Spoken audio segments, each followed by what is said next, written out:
उत्तराखंड से बड़ी खबर सामने आ रही है, जहां आज कई दिग्गज नेता कांग्रेस का दामन थामने वाले हैं। ये बड़ी खबर आपको बताएं, कांग्रेस में शामिल होंगे कई बड़े चेहरे। उत्तराखंड में राजनीतिक हलचल वाला दिन। पूर्व विधायक राजकुमार ठुकराल समेत 6 नेता कांग्रेस में शामिल होने वाले हैं, जिनमें नारायण पाल, भीमलाल आर्य समेत 6 नेता हैं जो कांग्रेस में शामिल होंगे। पूर्व रुड़की के मेयर गौरव गोयल भी कांग्रेस में शामिल होंगे।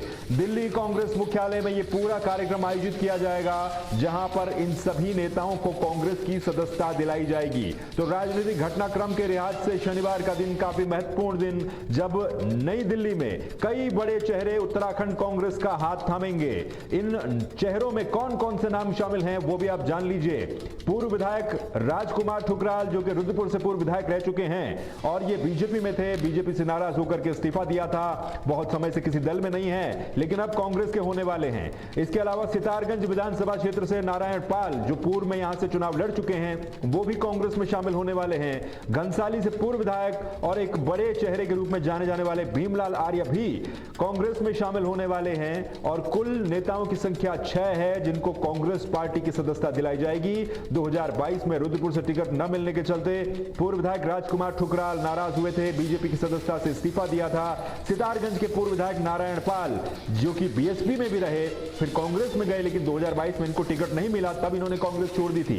इन दोनों के साथ ही भीमलाल आर्य, जो कि पूर्व विधायक रह चुके, तो 3 ये पूर्व विधायक हैं जो कांग्रेस का दामन थामेंगे। 2019 में नगर निगम रुड़की से निर्दलीय मेयर चुने गए गौरव गोयल भी कांग्रेस की सदस्यता ग्रहण करेंगे। मेयर बनने के बाद वो बीजेपी में शामिल हो गए थे, लेकिन कार्यकाल पूरा होने से पहले उन्होंने इस्तीफा दे दिया था।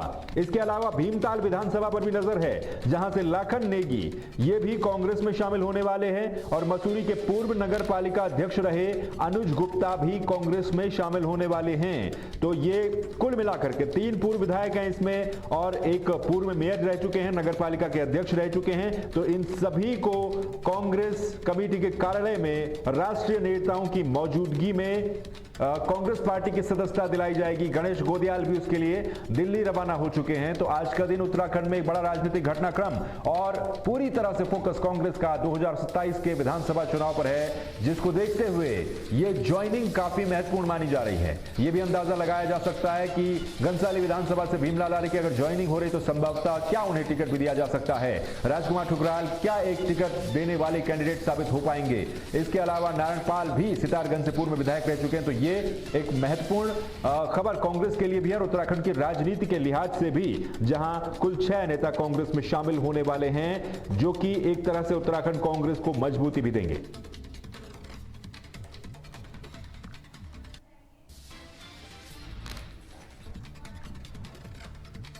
वहीं देश के प्रधानमंत्री नरेंद्र मोदी उत्तराखंड आने वाले हैं और उत्तराखंड दौरे के लिए उत्तराखंड के मुख्यमंत्री पुष्कर सिंह धामी ने पीएम मोदी को निमंत्रण भी दिया है।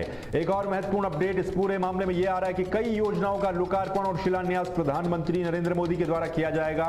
इसका प्रस्ताव भी प्रधानमंत्री के सामने रखा गया है, जिसमें टिहरी पंप स्टोरेज प्लांट का भी प्रधानमंत्री लोकार्पण करेंगे जब वो उत्तराखंड आएंगे। उत्तराखंड दौरे पर प्रधानमंत्री नरेंद्र मोदी आएंगे, उससे पहले उत्तराखंड के मुख्यमंत्री पुष्कर सिंह धामी दिल्ली पहुंचे, जहां पर उन्होंने प्रधानमंत्री नरेंद्र मोदी से मुलाकात की। उत्तराखंड से रिलेटेड प्रोडक्ट प्रधानमंत्री नरेंद्र मोदी को भेंट किए उपहार स्वरूप और निमंत्रण दिया उत्तराखंड आने का। इसके अलावा जो कुछ योजनाएं हैं जिनका लोकार्पण और शिलान्यास करने का प्रस्ताव प्रधानमंत्री के सामने रखा गया, जिसमें सबसे महत्वपूर्ण दिल्ली देहरादून एक्सप्रेसवे का लोकार्पण प्रधानमंत्री नरेंद्र मोदी करेंगे जब वो उत्तराखंड आएंगे। तो अगले महीने कुछ ही दिनों में प्रधानमंत्री का दौरा संभवतः उत्तराखंड में प्रस्तावित किया जा सकता है, जिसमें टिहरी पंप स्टोरेज का भी लोकार्पण प्रधानमंत्री नरेंद्र मोदी के द्वारा किया जाएगा। और इस तरह की कई ऐसी योजनाएं हैं जिनका लोकार्पण और शिलान्यास प्रधानमंत्री नरेंद्र मोदी के द्वारा किया जाएगा। इसके लिए प्रस्ताव भी प्रधानमंत्री के सामने रखा गया है और अगले महीने प्रधानमंत्री का जब दौरा होगा तो वो उत्तराखंड आएंगे और इन तमाम योजनाओं का लोकार्पण और शिलान्यास प्रधानमंत्री के द्वारा किया जाएगा।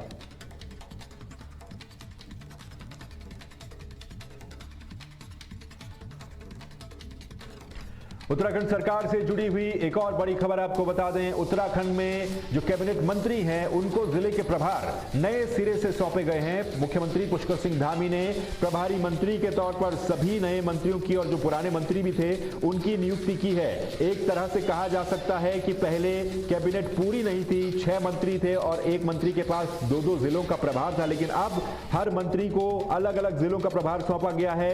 सूची भी इसके लिए जारी कर दी गई है। उत्तराखंड के प्रमुख सचिव मीनाक्षी सुंदरम की तरफ से सूची जारी की गई है, जिसमें जो नए मंत्री हैं उनको भी प्रभार दिए गए हैं। कैबिनेट के मंत्रियों को जिलों की जिम्मेदारी सौंपी गई है। हर जिले के प्रभारी मंत्री नियुक्त कर दिए गए हैं। नए सिरे से मंत्रियों को जिले के प्रभार सौंपे गए हैं, जिसमें सतपाल महाराज को हरिद्वार जिले का प्रभार, गणेश जोशी को टिहरी रुद्रप्रयाग का प्रभार, धन सिंह रावत को अल्मोड़ा का प्रभार, रेखा आर्या पिथौरागढ़ की प्रभारी मंत्री बनी है, सौरभ बहुगुणा जो पहले रुद्रप्रयाग के थे अब उत्तरकाशी के प्रभारी मंत्री होंगे। इसके अलावा खजान दास को नैनीताल जिले का प्रभार सौंपा गया है। भरत चौधरी को चमोली और चंपावत, इनके पास 2 जिले आए हैं, इनको इन 2 जिलों की जिम्मेदारी सौंपी गई है। मदन कौशिक पौड़ी के प्रभारी मंत्री होंगे। प्रदीप बत्रा उधम सिंह नगर के प्रभारी मंत्री होंगे और राम सिंह कैरा को बागेश्वर की जिम्मेदारी सौंपी गई है। तो सभी मंत्रियों को अलग अलग जिलों के प्रभार मुख्यमंत्री पुष्कर सिंह धामी के द्वारा सौंप दिए गए हैं।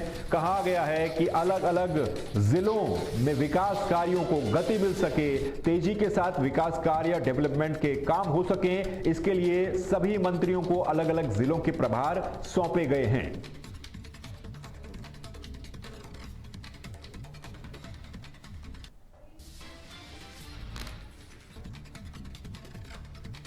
वहीं उत्तराखंड के शासन से जुड़ी हुई ही एक और बड़ी खबर इस वक्त सामने आ रही है, जहां बद्री केदार टेंपल कमेटी यानी कि बीकेटीसी के सीईओ के पद पर एक नियुक्ति कर दी गई है। रुद्रप्रयाग के जिलाधिकारी को बीकेटीसी के सीईओ पद की अतिरिक्त जिम्मेदारी सौंप दी गई है। 19 अप्रैल से उत्तराखंड में 4 धाम यात्रा शुरू होने जा रही है और उससे पहले रुद्रप्रयाग के जिलाधिकारी को यह अतिरिक्त प्रभार सौंपा गया है।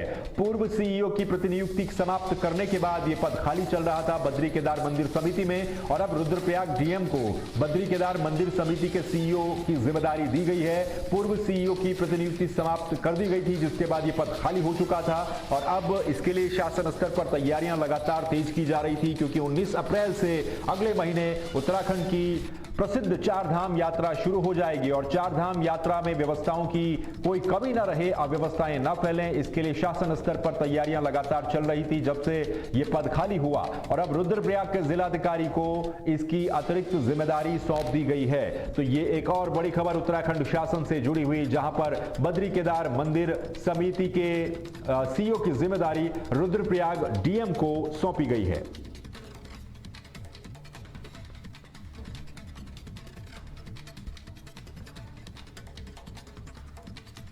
वहीं देहरादून में हुए दिव्यांशु हत्याकांड से जुड़ा हुआ एक और महत्वपूर्ण अपडेट सामने आया है। आपको जानकारी दे दें कि दिव्यांशु हत्याकांड मामले में पुलिस के हाथ अभी तक खाली हैं। हत्या के 5 दिन के बाद भी 11 आरोपी फरार बताए जा रहे हैं। 23 मार्च को दिव्यांशु जाटराणा की हत्या कर दी गई थी।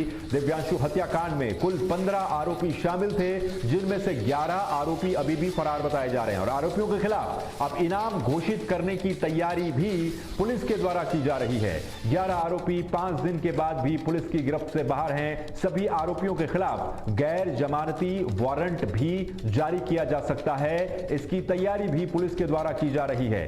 23 मार्च को दिव्यांशु जाटराणा की हत्या कर दी गई थी। इस मामले में 15 आरोपी कुल जो एफआईआर है उसमें उनके नाम दर्ज किए गए थे, जिनमें से 11 आरोपी अभी भी फरार बताए जा रहे हैं, जिनके खिलाफ इनाम घोषित करने की तैयारी पुलिस के द्वारा की जा रही है और साथ ही गैर जमानती वारंट इशू करने की तैयारी भी की जा रही है।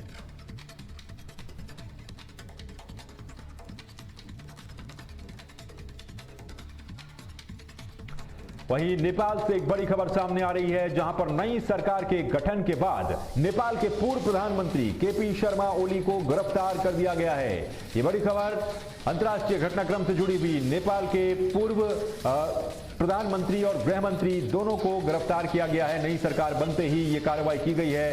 पूर्व में हुए जेन-ज़ी प्रदर्शनों के चलते उनको गिरफ्तार किया गया और जांच आयोग की रिपोर्ट के बाद ये पूरी गिरफ्तारी की गई है। बालेंद्र शाह जब से प्रधानमंत्री बने, शपथ ली, नई सरकार का गठन हुआ, उसके बाद ये कार्रवाई की गई है और नेपाल के पूर्व गृह मंत्री रमेश लेखक को भी हिरासत में लिया गया है। तस्वीरें आपको दिखाएंगे, गिरफ्तारी के वक्त की तस्वीरें भी सामने आई हैं। ये देखिए, ये वो तस्वीरें हैं जेन-ज़ी प्रदर्शन के बाद जो जांच आयोग बनाया गया था नेपाल में, उसने जांच की। जांच में केपी शर्मा ओली पूर्व प्रधानमंत्री इसमें दोषी पाए गए, जिसके बाद नई सरकार का गठन होते ही केपी शर्मा ओली को गिरफ्तार कर लिया गया।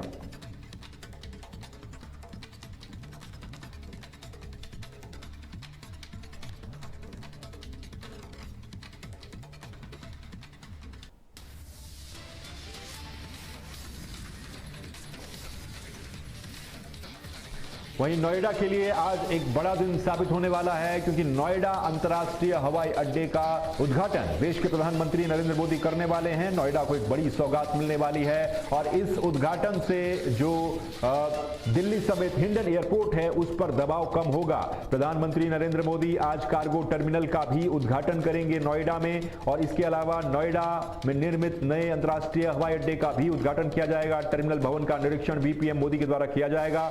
नोएडा एयरपोर्ट उद्घाटन का ये पूरा का पूरा कार्यक्रम रहने वाला है। ये भी जानकारी दे दें कि 11,200 करोड़ रुपए की लागत से नोएडा इंटरनेशनल एयरपोर्ट बनाया गया है, जिसके बाद अब यहां से उड़ानें शुरू होंगी तो दिल्ली समेत जो हिंडन एयरपोर्ट है उन एयरपोर्ट्स पर दबाव कम पड़ेगा और यहां से आवागमन सुचारू रूप से चल पाएगा। तो एयर कनेक्टिविटी के लिहाज से नोएडा के लिए और एनसीआर के लिए आज का दिन काफी महत्वपूर्ण दिन है, जब एक नए एयरपोर्ट की सौगात नोएडा को मिलने जा रही है। 11,200 करोड़ रुपए की लागत से यह नया एयरपोर्ट बनाया गया है, जिसका उद्घाटन प्रधानमंत्री नरेंद्र मोदी के द्वारा किया जाएगा।